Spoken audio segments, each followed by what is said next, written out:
Hello students, myself Anirban Basuria Chaudhuri, Lab Assistant, Department of Chemistry, JS College of Engineering, Kalyani. And you are watching the lab video. The paper name is Environmental Engineering Lab and paper code is Civil CE791. This is for Civil 4th year students. So students, today I am going to show you and discuss about the experiment called hardness of water, determination of hardness of water. Now, what is the aim of this experiment? The aim of the experiment is determination of the calcium and magnesium hardness separately. This is the aim. We have to determine the calcium and magnesium hardness separately from a given water sample by EDTA method. Okay. Now, first of all, what do you understand by hardness of water? What is the term called hardness? Okay, so I think you just remember it is the soap consuming capacity of water. Hardness is the soap consuming capacity of water. Now, what are the causes of hardness? Why that hardness is occur? In the water, calcium and magnesium, salts of calcium and magnesium present. Which salt? Salts of like bicarbonate, salts of calcium, magnesium, or carbonate, sulfate, or chloride of calcium and magnesium. If those salts are present in a water sample, then that water is considered as hard water. Okay, and you know, remember already you have read it. There are two types of hardnesses are there. One is temporary hardness, another is permanent hardness. So, what is temporary hardness? The bicarbonate. If the bicarbonate salts of calcium, magnesium is there, then it is considered as temporary hardness. And by boiling, you can remove it very easily. That hardness will be removed. And now the permanent hardness is other one like carbonate, chloride, sulfate of chloride and calcium and magnesium. If the salts are present, then it is considered as permanent hardness. Okay, there are some methods like zeolite treatment, ion exchange method. There are the methods to remove that permanent hardness, which is not very easy. Now, why we are using the term hardness of water? Why we are discussing today? Why we are doing that practical? Because that hard water is very, very harmful for industry. It is not used in the boiler. It is not the boiler feed. So what happens? If continue using that hard water in the industry or in the boiler, there are maybe some sludges or scales are formed. So uneven heat distributions are there. Pipes are choked. Maybe a boiler will be burst. Okay. And in the dyeing industry, the fabric industry, it will make the spot by reacting with some dyes. The hard water is there. So it is very harmful for industry. So we should know, and also if we take regularly in our daily life hard water, then also some problems are arises. So we have to understood or determine which water we are taking. Is it hard water, very hard water, or medium hard water? Okay, so that's why this is very important experiment. Now, whatever we are doing the experiment of hardness of water or determination of calcium magnesium by EDTA method, that is the very, very easiest way to find out the hardness. Now, student, remember, it is not the removing method. It is not the removing method of hardness. It is we can very easily find out how much hardness of water is present. That means we can determine how much hardness is there by the EDTA method. Now, so many times I told you EDTA. What is the full form of EDTA? That is ethylene diamine tetraacetic acid. Ethylene diamine tetraacetic acid. This is the main reagent of this experiment. Okay. Now this experiment has two steps. Number one is determination of total hardness. Total hardness. And number 2, determination of calcium hardness. So determination of total hardness means calcium plus magnesium. Then in the second step we have to determine calcium hardness. Then if we know total hardness and calcium hardness, very easily we can find out total minus calcium hardness. We can very easily determine the magnesium hardness. Very easy. So this is the procedure. We will discuss it later. Now, for determining total hardness, that means in the first step, in this experiment, 2 indicators are there. And for indicator, you know, I think you should be aware about that. All the indicators act as good indicator in a certain pH range. Okay. Now EBT, the first step we are using EBT. That is the metal indicator. Okay. What is the full form of EBT? Eriochrome black tea. This is the indicator is used in the first step. Okay. Now what is the pH range of this using that indicator or acting very good indicator? pH should be at pH 8. Okay. That means whenever we use EBT indicator, the pH of the solution should be remain at pH 10. Now how will we do that? So we have to use then a buffer solution. You know, if we use the buffer, it will remain maintain the pH of the solution. Now we are using here ammonium chloride, ammonium hydroxide, the basic buffer. NH4Cl, NH4OH. That buffer is used here. This is called the basic buffer. If we use that basic buffer, the solution of the pH is remain at pH 10. Okay. Now, what is the chemistry behind it? Chemistry of the experiment. So, first of all, as I told, EBT is the main ingredient, and whenever we have to take the EBT into the burette, and we have to take the sample, for which sample we are determining how much hardness is there. Then we have to add the indicator into that sample of in presence of that buffer solution also. Otherwise it will not act as indicator. Okay. Always remember this thing. Now what happened? The calcium and magnesium which is present in the sample of water, hard water, they will react with EBT first. So, and form Ca2 plus or Mg2 plus EBT complex. Okay.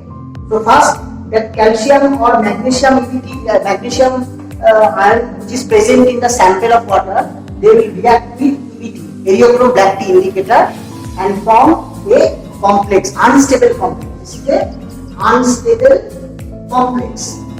Okay, and the color of the solution turns to wine red or pinkish red. That means whenever we add the indicator in presence of buffer solution, the color of the solution is turns to pinkish red or wine red. And the chemistry of the experiment is that calcium magnesium is bind up with EBT and form calcium EBT or magnesium EBT, a unstable complex. Okay. Then when the titration process is going on, we have to add the EDTA from the burette. When EDTA is added, then that calcium and magnesium ion is bind up with EDTA and form calcium EDTA or magnesium EDTA, a stable complex. This one is a stable complex. Okay. So now EBT, look, EBT is now free from the reaction. So if calcium and magnesium which is react with first EBT, which is an unstable complex, they will react now after adding to EBTA, calcium EBTA or magnesium EBTA complex will be formed. That means EBT is free from the reaction. Now the color of EBT is blue. So the color turns to wine red to blue for that free EBT. Now that blue color is very good looking color. This is actually blue like kerosene. Now after endpoint, that's why the color changes like this, wine red or pinkish red to blue, blue like kerosene. You will find it.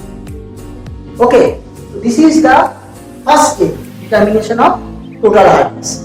Okay, now look, in this experiment, like EBT complex, calcium EBT or magnesium EBT complex, or calcium EBT, magnesium EBT complex, so many complexes are formed. Thus it is also called complexometric titration. It is also called complexometric titration. So this is the first step. Okay. Now what we have to do after doing that practical part, we have to note down that result in the table, and then if we do the calculation part, we can find out how much total hardness is there. Now in the second part, we have to find out or determine the calcium hardness. Now while we are determining the calcium hardness, so magnesium which is present may be present in the sample, that should be removed. How we will remove that magnesium? We have to then use the sodium hydroxide solution. How much? What is the step? 3 molar sodium hydroxide solution. For second step. For second step, we are using 3 molar NaOH solution. Why? Because that NaOH is react with magnesium, and magnesium hydroxide will be precipitated out. So if we use NaOH into the solution, the magnesium which is present in the sample, they will react with NaOH and form magnesium hydroxide, that should be precipitated out. Okay, so if magnesium is removed from the solution, then we can very easily find out the calcium hardness only. Okay, for this 3 molar of NaOH is added for the second step. Now as is added 3 molar of NaOH, now the pH of the solution is not remain at pH 10 because it is rises up. It's very strong NaOH, so pH will be rises up to above 11. Now at that particular pH, EBT is not act as indicator because it is above 10. Okay, so which is the suitable indicator for this? Now for the second step, the indicator is Calcon. On the second step, we are using Calcon indicator. Clear? So in the second step, we have to use Calcon indicator. Why? The pH of the solution, the pH is above 11. That's why it is the suitable indicator for this pH. That's why we are using different indicator. So 2 indicators are used. Now the method is, or the chemistry of the experiment is exactly same. The calcium and magnesium which is present in the sample, they will react with first the calcon, and unstable complexes are formed, calcium with calcium and magnesium. Then whenever the titration process is going on, the calcium and magnesium bind up with PDTA, and calcon is free, and the color changes. That's why blue color is appear. So again the color changes pinkish red to blue. So in the second step, we have to add, after taking the sample, in the sample 3 molar of NaOH is have to add it, and then you have to add calcon indicator. And initially the color is pinkish red, then at the end point the color comes to blue. So this is the theoretical part of the experiment. So there is so many complexes are formed, that's why it is called complexometric titration. Okay. Now I am going to discuss about the apparatus, reagent, and the procedure part, and I will show you how you will actually do the experiment in the laboratory by yourself. Today I am showing you. Okay, the procedure is very simple. In the first step, we have to take 50 ml of tap water or sample of water by pipette. That means we have to fill it out 50 ml of sample in a conical flask. Then we have to add 1 ml of buffer solution, ammonium chloride, ammonium hydroxide buffer. We have to add it, and then we have to add pinch drop of EBT, Ediochrome black tea indicator. Initially the color turns to pinkish red or wine red. Then in the burette you have to fill the burette with 0.01 molar of EDTA. Here we are taking 0.01 molar. That much EDTA we are taking in the burette, and when titration is going on, at the end point we will find out the blue color, blue like kerosene. So wine red to blue color. This is appearance. This is the first step. Now in the second step, we have to take 25 ml of sample. That means we have to prepare out 25 ml of sample in a conical flask, and in the burette already EDTA is there. Then we have to add 3 molar NaOH solution, 12.5 ml of 3 molar of NaOH in the sample. Then you have to stir it and rest it for at least 3 to 5 minutes for precipitation of magnesium hydroxide. Then we have to add pinch drop of chalcone indicator, and we will see pink color is appear, pinkish red is appear. Then again after titration at the end point you will see blue color. So again in the second step blue color is appear. So this is the procedure part. Now watch the video carefully and you see what happened in the laboratory. Okay students, now I am going to show you the practical part of hardness of water, how we will do the experiment properly in the laboratory. Now the reagent which is required, that is EDTA, 0.1 molar of EDTA solution, the buffer solution, ammonium hydroxide buffer solution, 3 molar of NaOH solution, that is for second step, 2 indicator, one is EBT, that is for first step, and the next one is chalcone, this is for second step. Okay.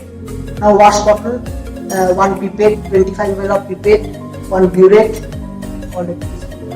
and conical flask, wash conical flask, and the sample of water.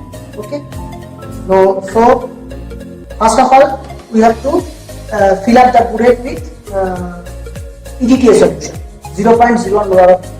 So already burette is filled, and again I will repeat that whatever I told previously, that all the apparatus should be rinsed properly, is already rinsed. So we just fill the burette with EDTA solution. So burette is already filled. Now we are taking, for first step determination of total hardness, we have to take 50 ml of tap water, 50 ml of tap water in a conical flask. So I am repeating 50 ml.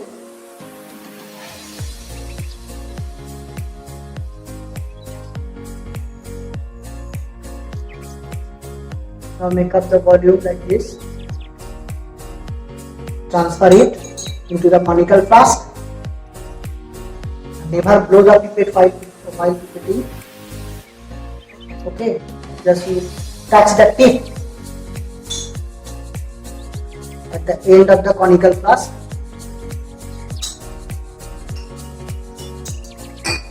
So one time, there is twice you have to take, because this is 25 ml pipette and we have to pipette out 50 ml.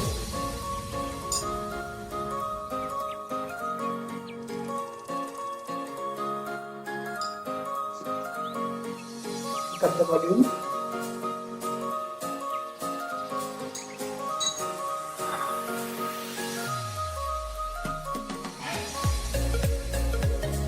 Okay, now next part, we have to add the buffer solution.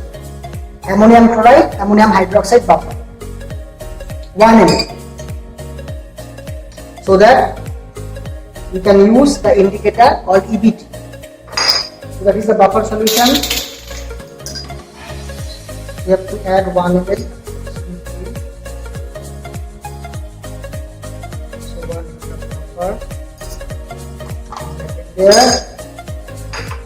Then we have to take the indicator in the conical flask. Very little is required, very pinch drop of EBT is required. Don't give too much of indicator. Then it will be very difficult to understand the color change.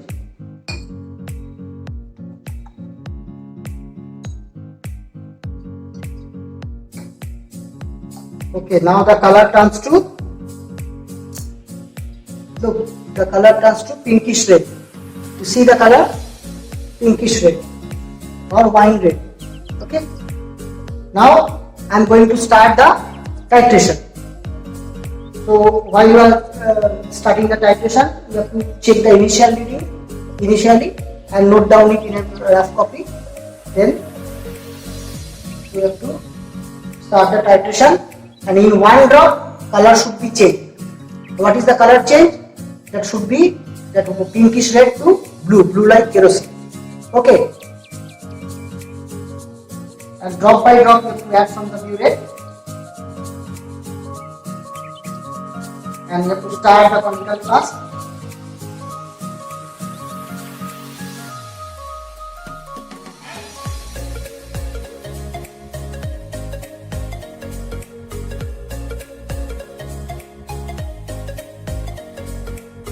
Now see, the color is start changing.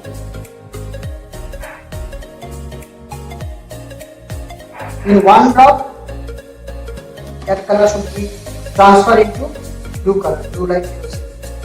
It is purple in color actually.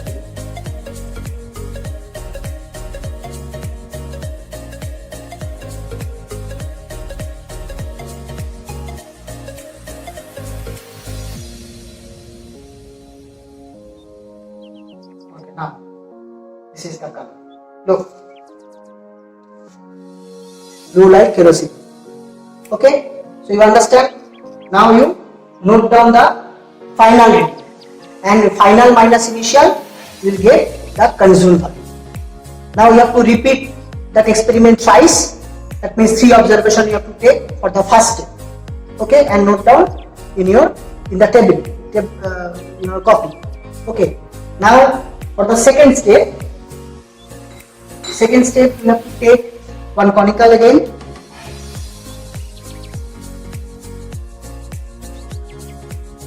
and this time we have to take 25 ml of sample.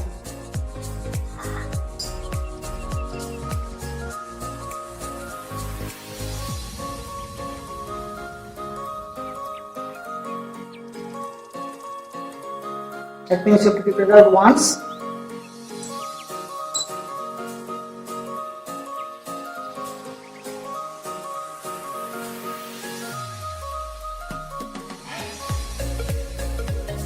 Same process.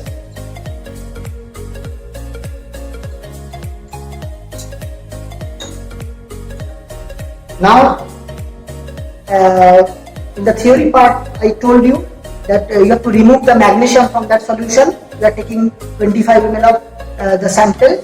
Then you have to, for removing that, you have to add 12.5 ml of 3 molar NaOH solution. And bullet is already filled with 0.01 molar of EDTA solution. So by the test tube it is marked, in the test tube there is a mark, that is 12.5 ml is denoted, and this is 3 molar of NaOH.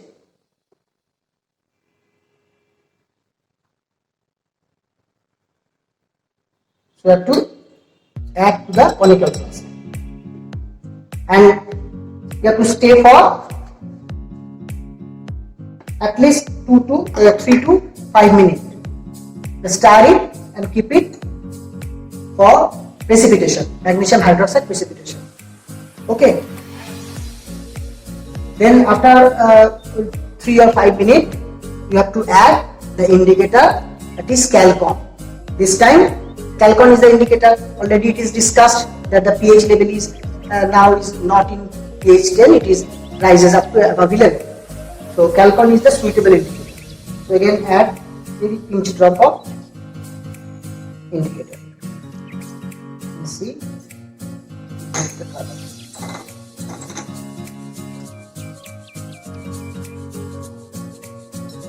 Again you start the titration and you check the initial reading. First of all, note down it and do the titration, and at the end point you will see again the blue color. Okay, and add drop by drop as you done previously.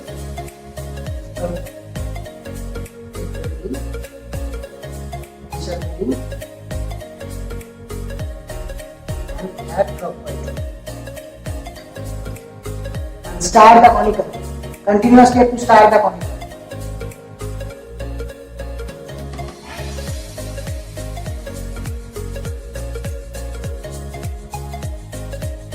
one drop color should be changed.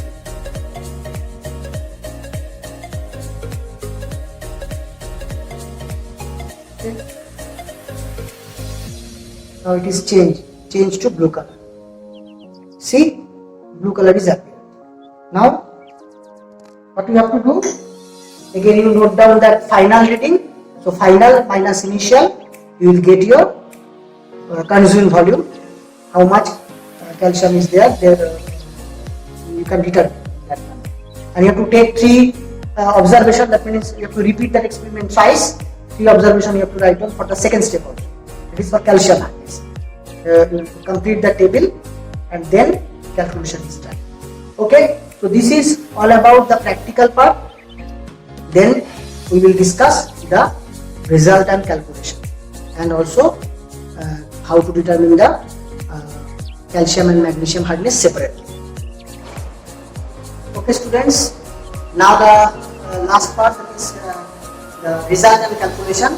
So after doing the practical part of hardness of water, 2 steps, you have to fill up the table. So there is a table.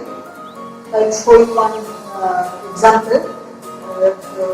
3 observation, as I told you, have to take 3 observation, 1, 2, 3. Now the sample setting is 50 ml for first step, and the initial and final reading is like 0.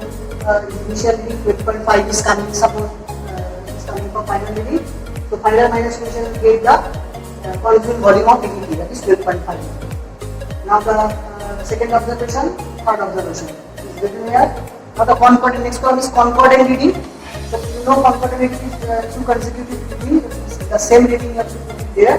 So 12.5 ml is coming twice, so that should be the concordant reading. Okay. Now the last part that is written here, but you can determine after the calculation. Now the calculation is also very easy. Now if you write down in that manner, 1000 ml 1 molar of PET solution equivalent to 100 gram of CaCO. You know equivalent amount of acid is reacting equivalent amount of base. You familiar with that term. So you can write down in that manner. This is the equivalent sign. 1000 ml 1 molar PET solution equivalent to 100 grams of CaCO. Why 100? Because this is the molecular weight. You have to keep molar. Okay. Molecular weight of calcium carbonate is 100. Okay. Now why calcium carbonate? Because not only for this experiment, all the experiment of water analysis should be determined in terms of calcium carbonate first, then you have to convert if you want to convert. Because for the ease of calculation, the molecular weight is 100. For that, in terms of calcium carbonate, you have to determine. Okay. Then the normal unitary method, 1000 ml, we are taking 0.01 molar of PET. The strength of PET is I told you, 0.01 molar of PET. How much? And then your bullet reading, the concordant reading, 12.5 ml. So 12.5 ml, that much number, how much? The calculation is there. So after calculation, you will see 12.5 milligram of you have to convert the gram into milligram by multiplying it with 1000. Very simple calculation. If you do by yourself, you can understand that. Okay, all are modified, only this thing is there. 12.5 milligram of CaCO. Okay. Now for this calculation, this is the result. 12.5 milligram of CaCO. Now this 12.5 milligram of CaCO is coming for how much of water? How much we have to put in? 50 ml, isn't it? So we can write down 50 ml of water sample contains 12.5 milligram of calcium carbonate. Okay. Now normal method in 1000 ml, how much? So after calculation, we will find out 250 milligram of calcium carbonate is present in the sample of 50 ml of the sample. This is the actual result. Hence, the total hardness of water is 250 milligram per liter, because we are calculating 1000 ml how much? So that much milligram per liter or ppm, parts per million, 250 ppm. So that you should incorporate in the last column of your table. Understood? This is the first step, that is the total hardness. Now, while we are determining the calcium hardness, that needs to be different. Main difference is here we are taking instead of 50 ml, we are taking 25 ml. Okay, and maybe that reading will be differ. So whenever you do the practical, you can understand. Suppose it is this coming say this coming 6. Okay, so in 6 is coming. So maybe this is different. I will show you that column. This coming say 6.1. So that one is 6. So by that what will be? You have to again same calculation. You have to do 1000 into 1 body equal to 100 times CSU3, and now this should be changed. Now it is 6.0. This is for example. Now you have to put whatever you want. This much how much? So maybe it will differ. Okay, it will differ. It should be say 6.0 because this is 6. Okay, so 6 milligram of calcium carbonate is coming. Now this 6 milligram of calcium carbonate for second step, that is for determining calcium hardness, we are not taking 50 ml, we are taking 25 ml. So only difference is here, 25 ml. So here also 25 ml, 6. It is coming 240. So 240 milligram calcium carbonate is present for determining the calcium. Now total minus 250 minus 240, say 10 ppm is for magnesium hardness. Okay, so separately we can find out the calcium hardness, say 240 ppm, and for magnesium, total minus calcium, 10 ppm is coming. That is the magnesium hardness. Okay, so this is the practical part, calculation part. It's very easy. Now you can determine separately and find out how much calcium hardness is there and how much magnesium hardness is there in the sample. Okay, I think everybody understood the two steps. Okay, see you in the next class.